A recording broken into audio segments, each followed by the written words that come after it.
Welcome to Passionate World Talk Radio. Educate, enlighten, entertain. I'm Shannon Zeman, and thank you for joining us on the most important 15 minutes of your day, where we share expert information on safety and preparedness that you can use in your everyday life. There are many studies that have shown that teens who spend more time on screens are more likely to report mental health issues than those who spend less time or doing non-screen activities.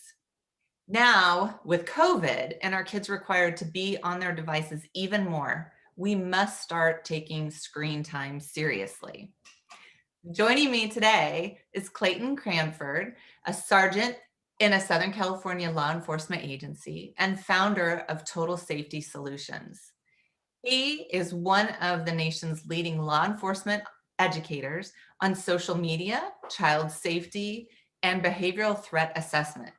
He also is the author of Parenting in a Digital World and created Cyber Safety Cop, a comprehensive internet and social media safety program. So thank you for joining us again, Clayton, because last time we had an amazing talk about keeping your kids safe on the internet and online. And so today I'm excited to talk about the importance of using screen time limits and how, it can make our kids happier in the long run. They're not going to be happy at the beginning. Right. Yeah. Well, thanks for having me back. Yeah, this is probably the number one struggle that parents are having on a daily basis. And I have a lot of parents reaching out to me, like, how do I do this? What's a safe limit? And now it's even like with COVID and kids having to be home all the time, it's changed because now this is how they're connecting with their friends, and their mental health and being able to socialize with their friends are tightly connected. So the conversations become a little more complicated because now it's not just about, hey, you're on screens too much.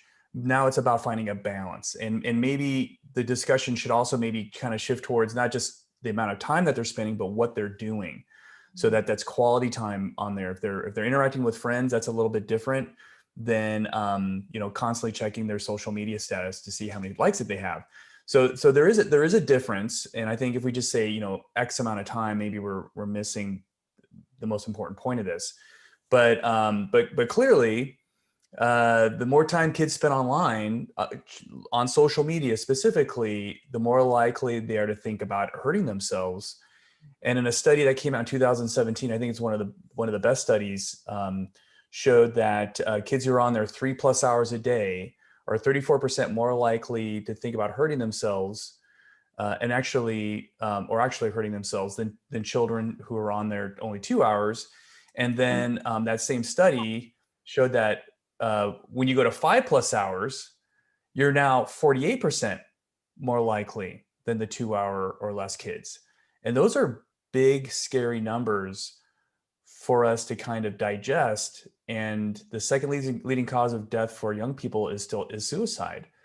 So, what does this mean for us and our children? I think it essentially means we need to really take this issue seriously and try to come up with a plan to keep our kids' brains safe. Yes. And this topic has always been a large topic in my household on, social media and screen time and everything like that. What do we do? Now both of my boys are still distance learning. They haven't gotten to go back at all. And so you're giving me statistics on kids that are, less than 2 hours or over 3 or over 5. Have they even started to encompass what we're doing with our children on the computers also? Because the fact that they have to be on their computers all day for school, creates this environment where, kids multitask. They're not just doing one thing, right? They're on their computer, maybe they're listening to their teacher, and then they're over on their phone and they're like, checking Instagram. And so they're going back and forth. So you really don't have like a pure, this is just time for school. All these things are kind of blurred together. There are some things we can do. One is, first, get a sense of how much time and for your children too, for they understand, so they can understand how much time they're spending. Mhm. So Apple on their in the new operating system that came out like a year ago, they included screen time tracking, screen reports, and you can actually limit screen time through this. It's done through the parental control part of the settings, which, and if you don't know how to set that up, I have an article on my website that talks you through it. But what's really neat is once you set it up, every day it shows you how much time you're spending on screens, how much time are you spending on each individual app, and how often you're picking your phone up. Mm. And when you ask your kid, like, how much, like, do you think you're on screens a lot? And the kid's like, nah, I'm fine. But then they look at it and they're like, holy cow, I've been on like Twitter, or I mean, I've been on TikTok for 5 hours today. So all of a sudden they're like, oh my gosh, you're right. Um, maybe I am on here too much. And I think they did a recent survey of teens, and more than a third of the teens surveyed said they're concerned about the amount of time that they're spending on screens, and also concerned about their mental health. So nearly more, or a little more than a third.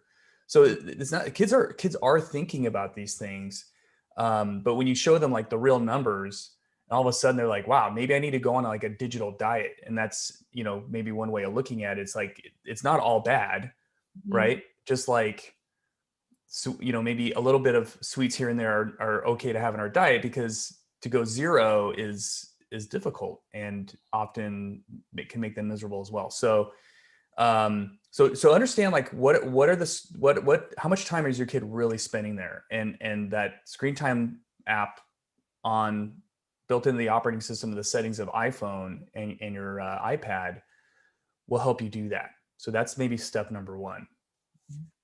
That's really great. And I like it because even though we would all like to eat ice cream breakfast, lunch, and dinner, you can't do it. And so that puts it in a great, easy to understand, analogy that we could even use with younger kids too.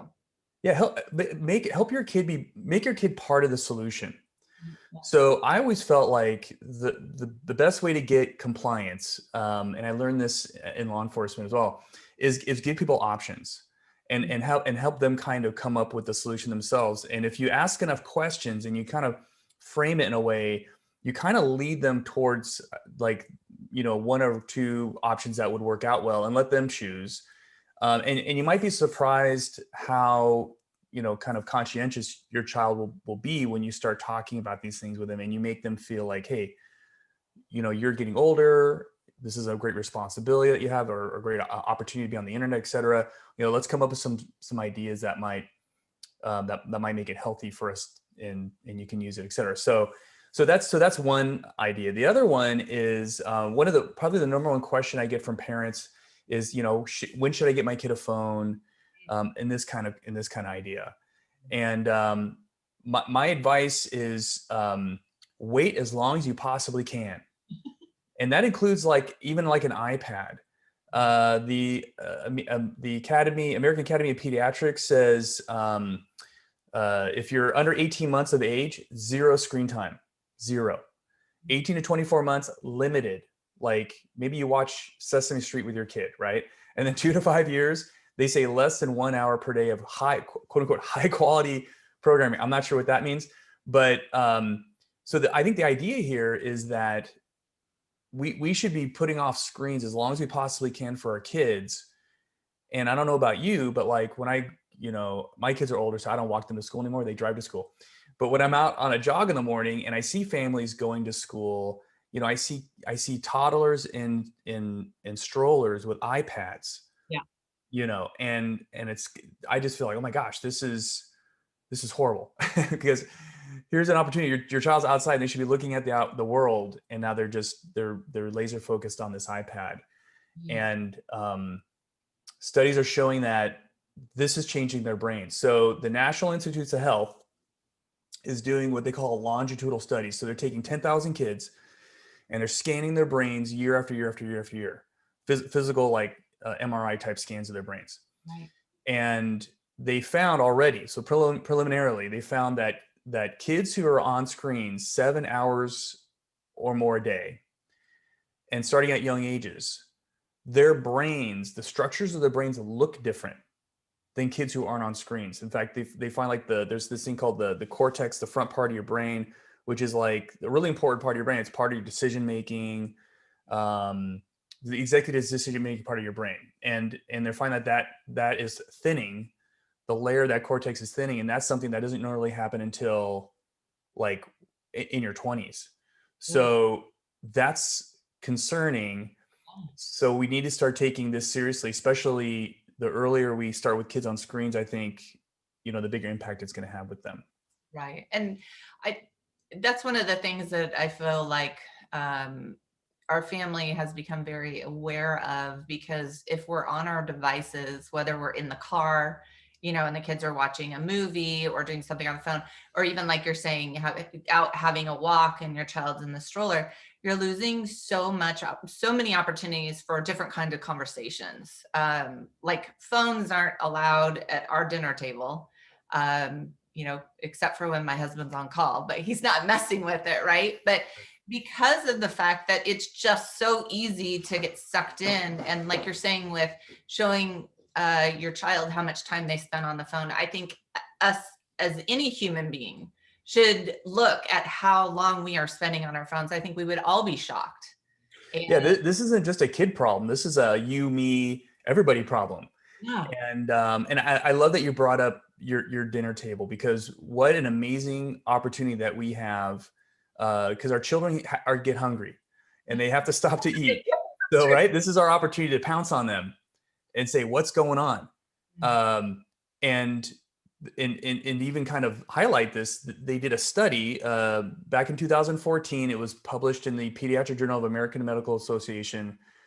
Um, they said that families that have family dinner, so no screens, no distraction, it's just chewing food, eye contact, and conversation. And they said that families that did that, those children had less anxiety, depression, self-harm, suicidal thoughts, alcohol, drug use, fighting, and vandalism. So wow. right, so just merely slowing down and Mhm. putting away the screens and having that kind of undisturbed, undistracted time. And these parents aren't like psychologists. They're just having real conversations with their kids. You don't have to be an expert. You make a difference. And Yeah. what's really cool about that study is that they found that the more often you do it, you get even better results. So families that had like 3 family dinners per week, those kids had fewer mental health issues than kids who had fewer family dinners. And the researchers said it doesn't necessarily have to happen at the dinner table. It's just that's a good time because Yeah. it's kind of scheduled in the day. But if you're driving your kid to soccer practice or whatever, and they're sitting in the back, and say, hey, take the ear pods out, put the phone down, turn off SpongeBob for a moment, and let's just chat, right, about things that are important. So You have to there's opportunities throughout the day. take advantage of it. Yes, yeah. The average team. This is before COVID. The numbers are going to be through the roof as soon as we start seeing those studies coming in. But before COVID, the average teen consumes 6 to 8 hours of media on their screens a day. So they're consuming a lot of information, and a lot of that information is not healthy stuff, right? Pornography, self-harm, fighting, drug use, like all the things that they're seeing, and there's no way to filter that out of Instagram. Right. um, how much time do we spend with our kids and sharing our values with them? Mhm. It's not even close. Yeah. So whatever time we can, we need to make that a real opportunity to do that. I think that's an amazing challenge to put out there to everyone. I hope you will come back and join us again. And I will have the links for Clayton's book, Parenting in a Digital World, and also his website, Cybersecurity Cop. And if you have any questions, please email me them and we can get Clayton back on here and have these great discussions. So thank you again. Anytime. Thank you, Shannon. Next week, Officer Bill Hume will be discussing how alcohol affects your body and decision making, and how that relates to the dangers of driving while impaired. So thank you for listening to Passionate World Talk Radio. You've just been listening to the most important 15 minutes of your day with me, Shannon Zeman. Remember, with knowledge, you have the power.